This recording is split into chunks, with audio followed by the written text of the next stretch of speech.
What's going on, guys? It's Michael, and today I'm going to be reviewing one of my most anticipated movies of the year, Indiana Jones and the Dial of Destiny. It is directed by James Mangold and stars Harrison Ford as the world-famous archaeologist for one last time. The year is 1969, as we follow Indiana Jones on the brink of retirement.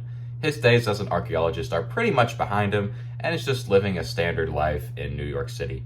That all changes when his goddaughter Helena, played by Phoebe Waller-Bridge, convinces him to go on one last adventure to hunt down a dial that could potentially change the course of history. Before I talk about Dial of Destiny, I just want to say that Indiana Jones is one of my favorite movie characters of all time. I absolutely adore the original trilogy. Raiders of the Lost Ark and The Last Crusade are some of my favorite movies of all time. I also really like Temple of Doom as well. It gets a little out there, but that's okay. I mean, with the original trilogy, it's a series of movies I could just turn on anytime and I could just enjoy, no matter what time of year it is or like what my mood is. Whatever the case is, I absolutely adore those first three movies. All three movies have great characters and contain some of the best action sequences I've ever seen. It just shows Steven Spielberg at his absolute power. And then we got Kingdom of the Crystal Skull. I don't think it's as bad as some people were making it out to be, but it is definitely a huge step down from the original trilogy. I think the first half of that movie is very solid, but then it just loses me the more it goes on, especially with all the aliens and the terrible CG. Admittedly, it did have a nice ending though. It was a nice conclusion to Indiana Jones as a character, even though The Last Crusade already did that. And now we move on to the Dial of Destiny, which Lucasfilm is claiming that this is the final movie in the Indiana Jones film series. We've had two endings already, but hey, maybe this time they mean it. Who knows? This is also the first movie in the series where Steven Spielberg is not directing. Instead, we got James Mangold behind the camera. Now, when I heard about this, I got really excited. He did movies like Logan and Ford v Ferrari. With Logan, it's one of my all-time favorite comic book movies, a satisfying end to Hugh Jackman as Wolverine. And then we got Ford v Ferrari, which was my favorite movie of 2019. It's one of my dad's favorite movies too. It's an absolute blast from start to finish. With all that in mind, I was really curious to see what James Mangold would do with an Indiana Jones movie.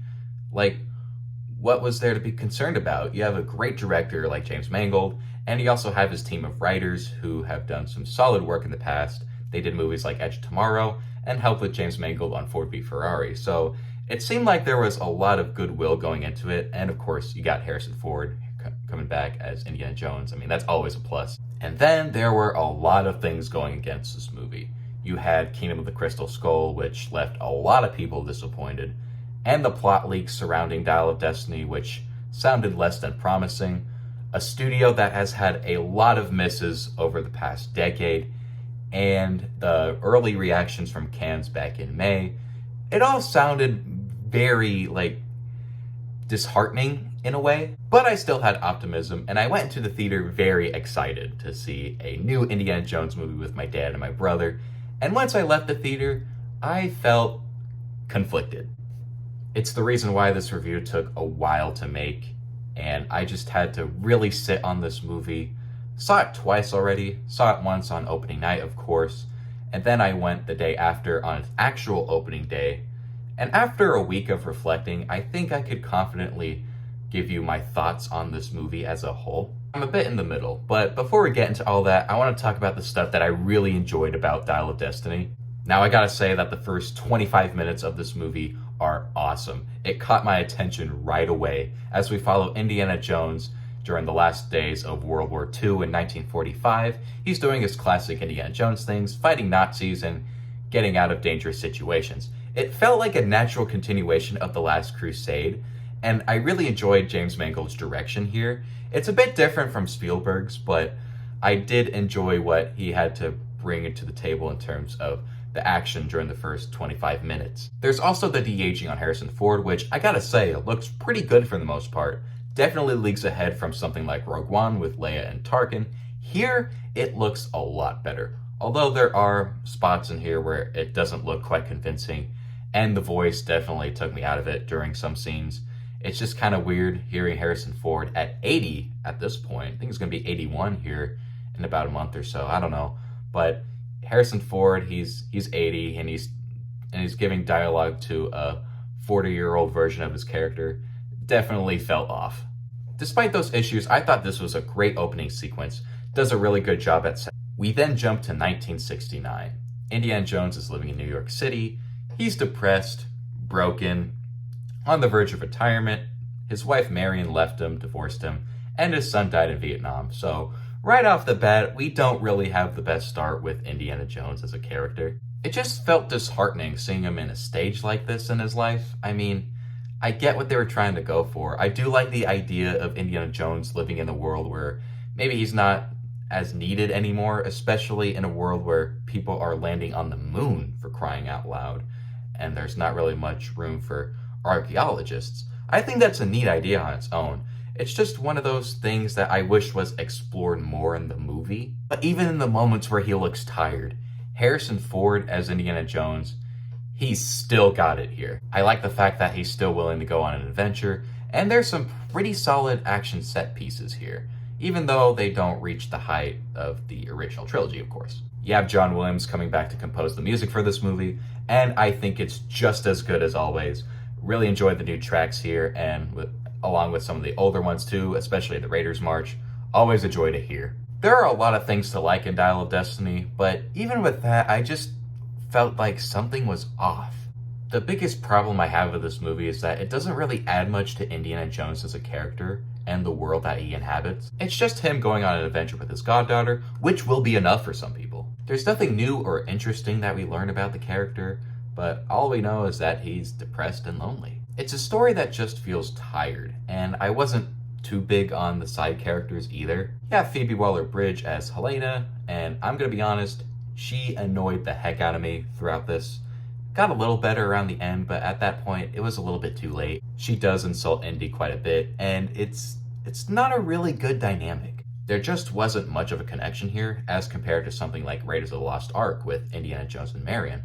There was a lot more chemistry in that movie with both of those characters, but in Dial of Destiny with Helena and Indiana Jones, it doesn't feel authentic. There is a moment in here where Indiana Jones kind of talks about his regrets and the death of his son Mutt, and Helena does look a little more interested, does feel a little sorry for the guy, but to me, it just felt too little too late. Then you have Teddy, which is this movie's version of Short Round.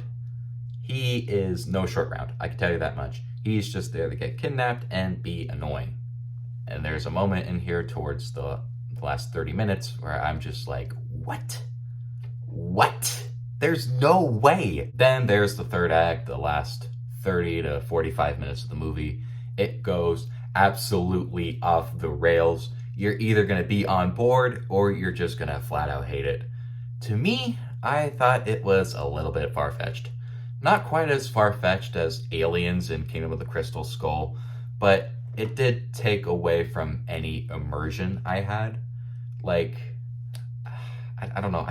I don't know how to explain it without spoiling, of course. Now, I understand that these movies have elements of magic, but they were always somewhat in the realm of reality, especially with the Ark and the Holy Grail. But there's a certain limit, and Dial of Destiny goes up and beyond, for better or for worse.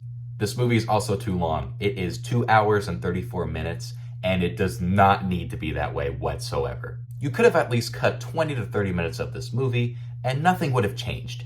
There's just a lot of filler and plot elements that don't make a lot of sense and don't even have a resolution. There's also some odd editing choices here too, especially at the end. There's a moment in here where the screen just turns to black and everyone just started laughing.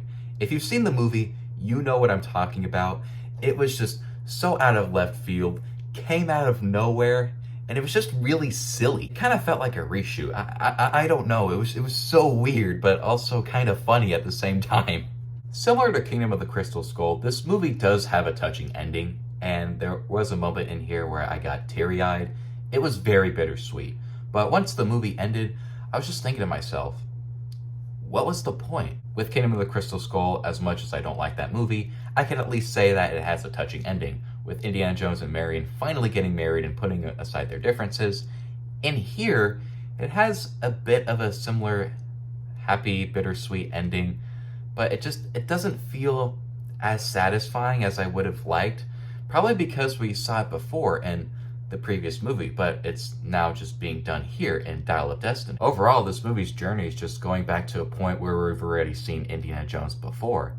Nothing new here or interesting. To conclude my thoughts on The Dial of Destiny, I don't think it's a bad movie. I don't think it's as good as some are claiming, or as bad as some people are claiming either. I just think it's very mediocre. A mediocre end to one of cinema's greatest heroes. I think this is one of those movies that really could have been great, but I guess that's what happens when great directors like James Mangold decide to work with Lucasfilm. They gotta follow a certain playbook, and unfortunately, that's what happened here. I could see why people enjoy this movie and why people absolutely hate it. It's going to be one of those movies in the future where it's just going to be in the middle, similar to that of Star Wars The Last Jedi, but I don't know if it's going to be as bad as that movie. Despite some fun moments in here, I found the movie to be pretty underwhelming. And with that said and done, I'm going to be giving Indiana Jones and the Dial of Destiny a C. So those are my thoughts on Indiana Jones and the Dial of Destiny. Let me know what you guys thought of the movie in the comments below. Did you like it? Did you not like it? What are your thoughts? I'd love to hear from you. And if you enjoyed the video, be sure to give it a like rating, and don't forget to subscribe to the channel. With all that said and done, hope you guys enjoyed, and I will see you all on the next one.